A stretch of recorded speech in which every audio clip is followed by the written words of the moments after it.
An balimaw ni yankuma bi kibaran b'an bolo kala saw ma o de ye ko berewoloji minnu tun fagara ayiwa san 2012 mankanw na ayiwa an bɛ yɔrɔ min na sisan jɛkulu dɔ kɔni bɛ ni olu somɔgɔw bɛ o kɔnɔna na ayiwa jɛkulu in kɔni y'a jira k'a fɔ k'olu bɛ yɔrɔ min na sisan olu kamana gannen don kosɛbɛ ka da kan kiri min yɛrɛ ni ale daminɛna an ka jamana kɔnɔ a bɛ waatinin bɔ sisan ni a jɔra kabini san 2016 ayiwa ko kiri in kɔni a tɛ ka daminɛ wa k'olu t'a dɔn a ko yɛrɛ bɛ cogo min na nin waati in na berewoloji somɔgɔw y'a jira k'a fɔ olu bɛ min ɲini jamana fɛ o de ye ko min yɛrɛ ye nin kiri in ye ayiwa ale ka dayɛlɛ cogo min na tiɲɛ kɔni o bɛ dɔn nin ko in na cogoya min na hakilina jiginna b'a jira la k'a fɔ ko saraso dɔw ni Amadu Aya Sanogo ani a tɔɲɔgɔn wɛrɛw b'o o la ayiwa olu kɔni nɔ minɛnen don nin koɲa ninnu na kabini ayiwa waati fo sisan kɔni olu minɛnen don nka hali bi ayiwa kiri kɔni ma kɛ k'a fɔ kɔni ko u sen b'a la yɛrɛ walima ni u kɔni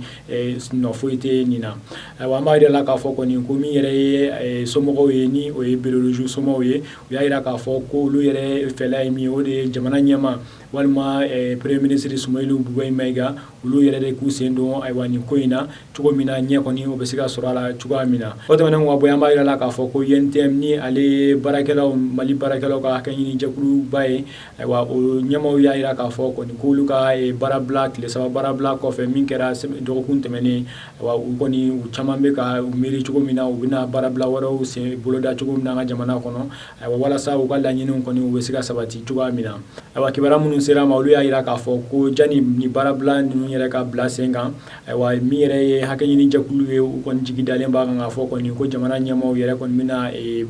kumaɲɔgɔnya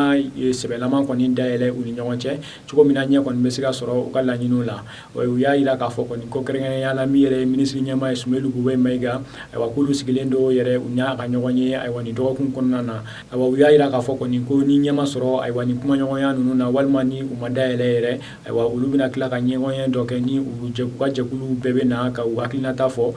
don min na u bɛna baarabila wɛrɛ kɔni boloda cogo min na o baarabila in kɔni a mana kɛ cogo cogo u y'a jira k'a fɔ kɔni ko bɛna janya ni kɔrɔlen kɔni ye cogo min na u yɛrɛ ka nin laɲini ninnu u bɛ se ka ta ba la cogoya min na ayiwa an balimaw ni kunnafoni ninnu de tun b'an bolo k'a las'aw ma bi ani ce aw ka kulomajɔ la